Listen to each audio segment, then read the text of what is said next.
Well, hello everybody, and welcome to another episode of Guitar Talk.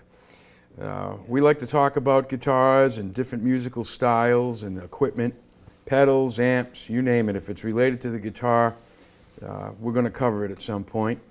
If you've got an interesting guitar or collection and you'd like to be a guest on the show sometime, reach out to me. I'm always looking for interesting instruments to talk about.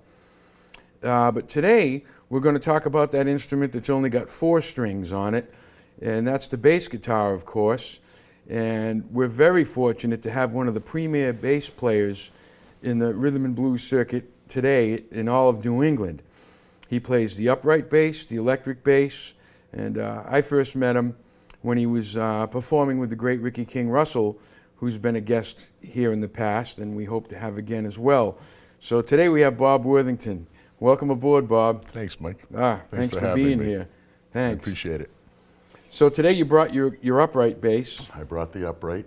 Yes. There's nothing quite like the sound of those. That's the real bass. That's the true frequencies. And so you play that one right-handed, and you play the electric bass left-handed. Correct. Tell us why. First of all, I wouldn't wish it on my worst enemy. So I saw Paul McCartney play on the Beatles, on the Ed Sullivan Show with the Beatles, and fell in love with the instrument, fell in love with the bass, and just thought, oh, the bass player, the 4-string, the low guy, plays lefty. Yep. So I picked it up, played it that way for 15 years.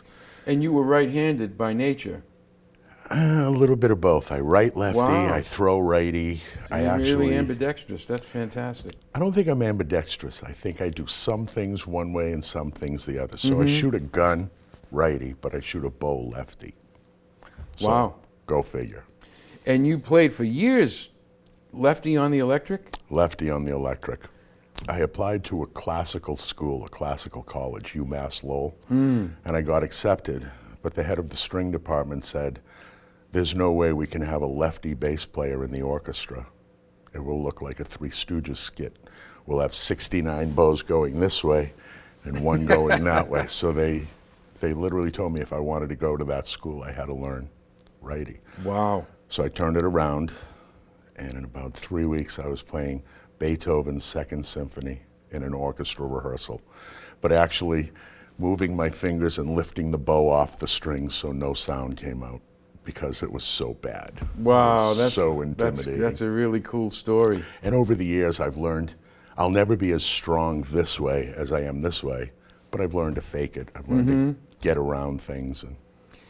And I mean, you know, as a guitar player, I have developed specific motor skills for picking, plucking, and strumming, and certain ones for chording and fretting. In your case, you kind of have to suddenly rewire and they're like I try to keep them as 2 separate instruments. Yeah. That's the only way it kind of makes sense. Wow. What I do notice is my right hand, my plucking hand on upright, will never be as strong as it is for electric. So that's something that I work on every time I practice. Yep. Set the metronome up and do upright bass push-ups.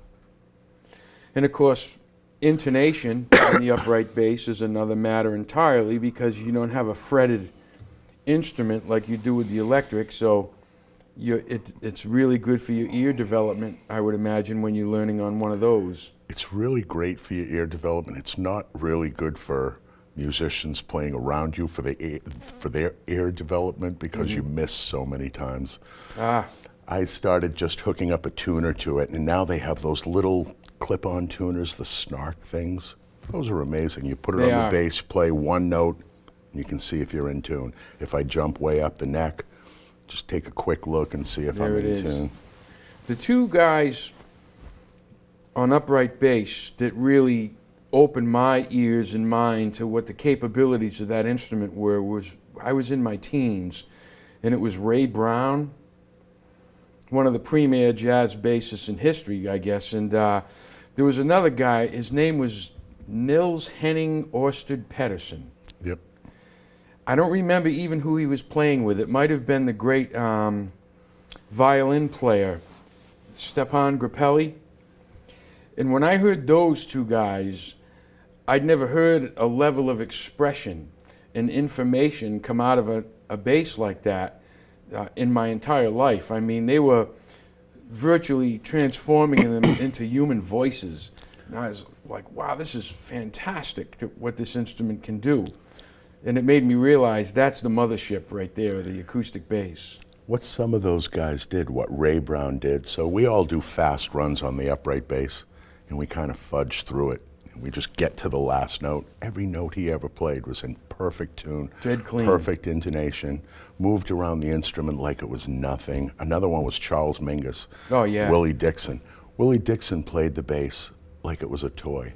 Like he just enveloped the bass, and it looked like a small instrument when he played it. Wow. It was just amazing, some of the technical prowess that these guys had. You know, when you hear the guys that play electric bass, you know, some of them switch to fretless basses and things like that to get that sliding run up to the note kind of sound. And as nice as it is on the electric, there's nothing like a real acoustic bass that Absolutely. makes that noise. It's just fantastic. Absolutely. When you know, it's just so much fun to play too, but it's way more physically demanding than the electric. So I can get, if my hand is sore, I'll take a few weeks off from the electric from practicing, and I get right back to it, and it still feels the same. If I Right. don't play that for 2 or 3 weeks, it's like I'm not starting all over again, but in the ballpark of starting all. It's like, you know, hand cramps, and you really have to stay up with it because it's such a physical instrument. You got to keep your chops up. Now, I've been fortunate to sit in with you and see you guys, Ricky King Russell and the Cadillac Horn folks, who will be at the Sandbar Grill here in Taunton this coming Thursday night. You're going to want to see this. They're there the first Thursday of every month as part of the Blues Series. And you've got Rich Latil on horn and Doc Shannon House on Doc trumpet. Shannon House. I mean, these guys, they're legends of their instruments. And of course, Rick, and Doug usually plays drums with you, doesn't he? Doug plays Barry, Kenny Gardner on drums. Kenny on drums, that's right, yes. I feel so blessed to play with some of these guys on a weekly basis, on a daily basis. Now, when you've got a horn section like that, you do a lot of B-flat keys? Yeah, Yeah. yeah. And I wanted to touch on that because, you know, when I go to the blues jams and see the upcoming younger guys, everybody wants to do one in A or E or C. And I always tell my students, you've got to learn to play in flat keys, you know, because you'll find yourself crippled if you don't down the road, if you want to really play with horn players, good piano players. And, you know, when you get guys like that.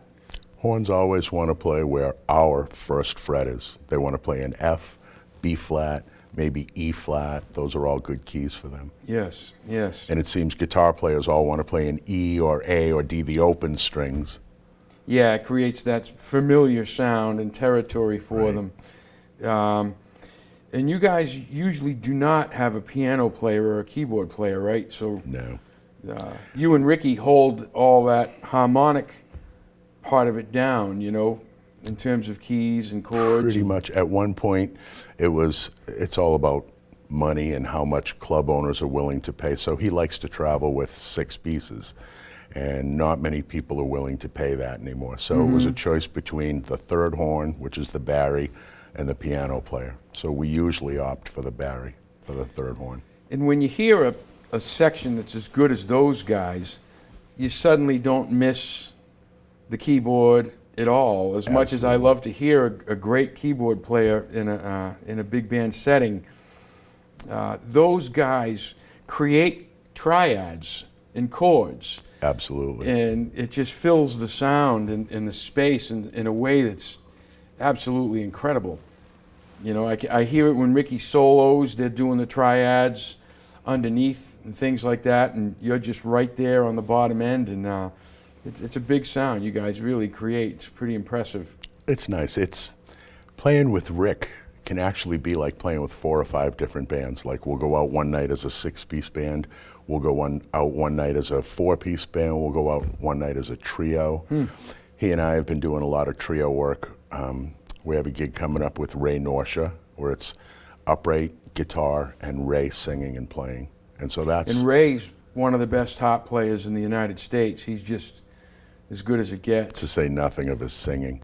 So Yeah. we're hearing him sing all these songs without drums and without a lot of loud music, and it's just really stripped down. It's really nice. We have some trio gigs coming up with Jerry Portnoy, harmonica player. Yeah, a legend. So those are nice. It's like, it's different for me because I almost feel kind of naked out there without a drummer and without my rhythm section, but it kind of changes the way I have to play a little bit too, so it's nice. Yeah, just keep that timing and stay in the pocket. That's what it becomes, you know? If you have good time, that's my prerequisite for a drummer is great time and relax. Yes. And if I get those two, I'm in heaven for You the can night. lock in pretty easily.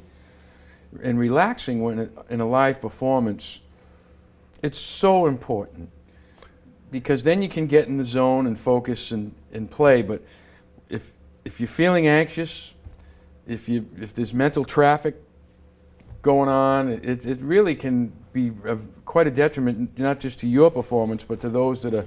It's way easier said than done. It is. You figure I've been doing this forever, I'll just go out and do it. But then you look out and there's thousands of people or a few really important people that, you know, and you just get a little intimidated, and I could see how that would happen, yeah. Yeah, I mean, between you and I together, we've probably done thousands of gigs over the years, and I completely identify with what you say there because there'll be certain gigs, and it might take me a minute or two to, if I happen to look out and see 4 or 5 of my colleagues or peers sitting out there that are tremendous musicians. It's like, got to be on my A game tonight here, you know? You know, I have a saying, I'd rather play for 5,000 people that I don't know Yes. than 5 people that I do know, because it's like all eyes are on you. You're under the magnifying glass. Well, at the Sandbar Grill, as part of the Blues series, I'm so lucky to be involved in bringing some of the talent in. And one of the people that agreed to come in is the great Duke Robillard, who's, you know, he needs no introduction on this show. And I have admired Duke, you know, since I was a teenager. And when he came to play, I was just like tickled to death. And so I'm sitting there the night that he came in, and it was near the end of the first set. I was sitting there, I just finished eating dinner with my wife, and he holds his guitar up and looks at me and says, "Come on up." I was frozen, actually, and that never happens to me. I've been playing all my life, but it's like, this is the guy that's been sitting on this pedestal for me most of my life. And I got a few lessons with Duke back in the early 80s. Nice. And so to get the call up from him was like, if I had checked out that night and got called home, I'm good. it's all good, folks. I played with Duke Robillard tonight. I don't you know? usually get starstruck. A couple of years ago, we did a recording session with Matt Guitar Murphy. Ooh. And so the night before we went into the studio, I just YouTubed Matt a little bit and watched some of the stuff that he was doing in the 60s, and I was just blown out of my seat watching him. And I walked in and I didn't know what to say. I was like a teenage girl, and it was unbelievable. Who were, you mentioned Paul McCartney, it's a big influence, and that's a good influence to have, because his bass work in the Beatles was out of this world. It was real different for the time. It was totally different, and it was very musical, but he never lost the groove in the pocket. Kept the groove. Yeah, my favorite bass line that Paul probably ever played was "I'll Cry Instead." That's really, there's a Beautiful moment in there where song. they let him, he does like a 2-measure little walk down at the end of one of the verses, and that made me aware of the importance of the bass as early as a kid. Who are the guys on the upright bass that have influenced you over the years? Well, when I was going to college, my goal was to do shows, musical shows, and recording sessions. I listened to Ray Brown, who we've already talked about, just nonstop. So many things I learned from him. Another influence, who I didn't know for years, So I had listened to all this blues stuff, all this old blues stuff, Louis Jordan, T-Bone Walker, B.B. King, he was on some of it, and it's Billy Hadnot. And as I looked him up, he was just on so many things. Lowell Fulson, Art Tatum records. He was just everywhere. And I stole so many of his lines before I ever even knew his name. Wow. And then I actually, it was Rick on a trip to Syracuse, a 7-hour drive where, you talk about every single thing that goes on. Yeah. And Billy Hadnot's name came up, and I realized I've been listening to him for years and stealing and copying his lines for years. That's great. Other people, just local people, I've gotten so much out of. There are so many amazing bass players in this area. Marty Ballou. Marty, yeah. I don't know Marty, but I've heard his work. And he performed with my old teacher, Ron Murray, who's a flamenco and classical player. And they've recorded together, and he's a terrific player, that Marty Ballou. I go hear him, and on the way home, I'm like, all right, two choices. Either I go home and practice for 10 hours a day for the next 10 years, or get rid of all the stuff. He's so amazing, motivating. Every time I see him, and there are so many, I don't even want to start naming people because I'll forget them. Right. There are just so many good bass players in the area. And I think that really brings us to a great point, folks. Here in Taunton, for example, when I grew up learning to play the instrument in the 60s, there were great musicians all over town. And I think those local musicians that might have 3 or 4 years on you and a bit of experience in your formative years, their influence is immeasurable. I mean, they're really the people that make you go, I might be able to do that. And you go to watch them play and you get information from them, and it's the local level where it all congregates. It's kind of the first place you're exposed to live music. Absolutely. Unless your parents take you to a show or something, it's the first place you really hear live music. And like you said, you look at a guy and you go, I could do that. I think I could pull that off. Yes. That's always the way it happens. Those first few live performances that you get to catch as a teenager or a youngster, they're memories that never go away. I mean, especially if you were blessed to see something good. A really advanced player, it's a pretty powerful thing that it drives you. The rest of the world melts away, and all of a sudden, that's all you can see, think, and hear and do is the music. And how do I do what that guy just did at the high school dance? Right, exactly. And it just keeps moving up the next level, up, and you just keep seeing people going, how did he do that? And how can I figure out how to do that? A good example, we were eating dinner about 2 months ago, my wife and I, at a steakhouse in Connecticut. And there's a little trio setting up, and I'm like, cool little supper band. I didn't think much of it, And when they cut loose, I was like, you need to be paying attention, Maureen. These guys are mind-blowing. And it was Todd Baker on bass, who I didn't know.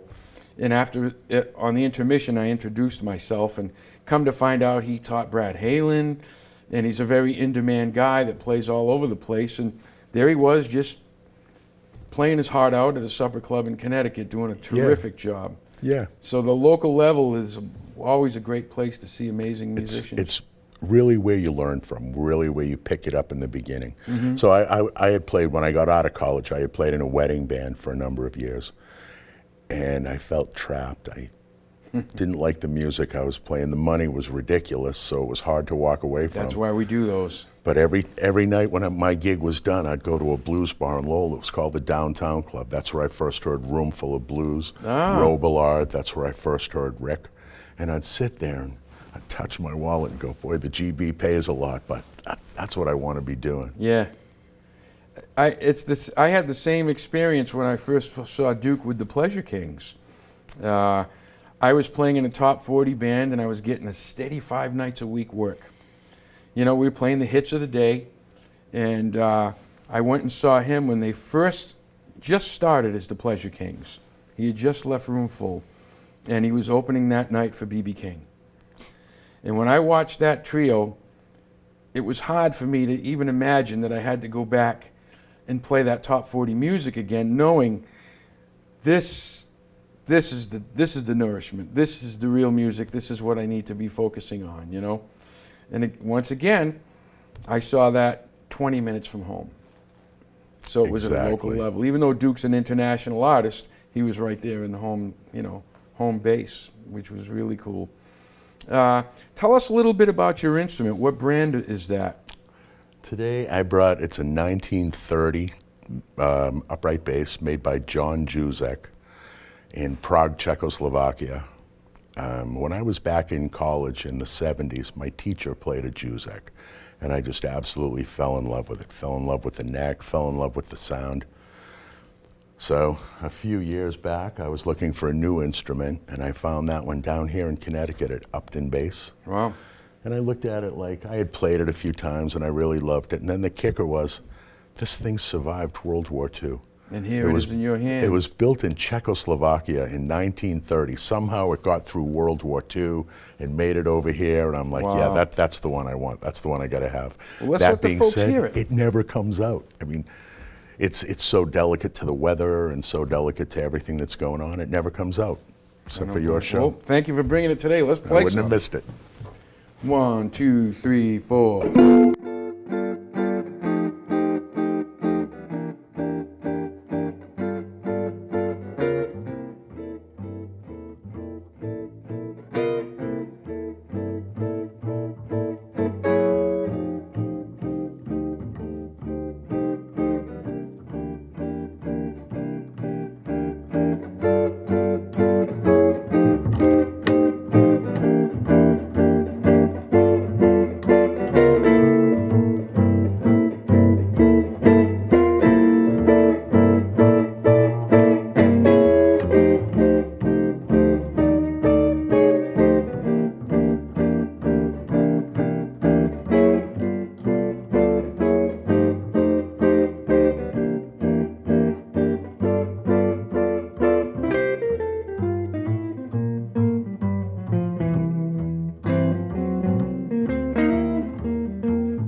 Yes, Mike. sir.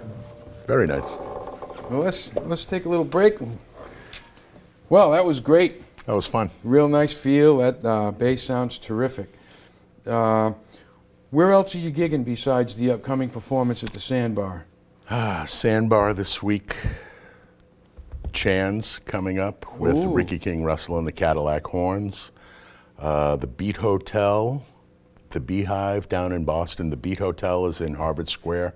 The Beehive is on Tremont Street. Usually there once a month or once every 6 weeks or so. Some gigs coming up with Jerry Portnoy in the immediate future down at, I think it's a place called the Harvest Wine Gallery in Dennis. Oh, in Dennis, yeah, I played on there in the So summer. a lot of gigs. We have a gig coming up with Dennis Gruenling down in Black Eyed Sally's. It's a In Connecticut? kind of Yeah. It's like a harp blowout. So there'll be 4 or 5 harp players there. And you guys bring in Tony Lynn Washington too, sometimes in the Cadillac Horns, don't you? Yeah. On occasion, She'll probably do 4 or 5 gigs with us a year. Yeah, we she's just wonderful. played with her on New Year's. She's amazing. She is wonderful. I got to sit in with her a few months back with the Vintage Rhythm and Blues Ensemble with Tommy Ferraro Yeah, man, I and love the those gang. guys. And I got to come up and she had me do a set with her, and just a sweet lady and a very soulful singer, wonderful. She's been doing it for 60 years. God bless her. Someday I'd love to have her on this show. Oh, you should. You should. Yeah. It should be amazing. Yeah, I would enjoy that immensely. Now, do you do any teaching at all? Do you have any students? I stopped teaching a few years ago, so at one point I decided I didn't want music to pay my bills anymore. I didn't want to be strapped into needing gigs to pay bills. So I got a job. I went out and got the corporate America job. And it turned out to be a great thing, because now Good. that pays my bills. Music is just for the For the love love of of it. It's doing not the for the music, money, absolutely. because none of us are ever going to get rich doing this. If you want to make $1 million in music, people, start out with $2 million. And you'll get there, I promise you. I'd like to thank everybody for tuning in today to Guitar Talk. Bob, thank you for being on the show. Mike, It's thank you really been a so treat much to for get you having me. here.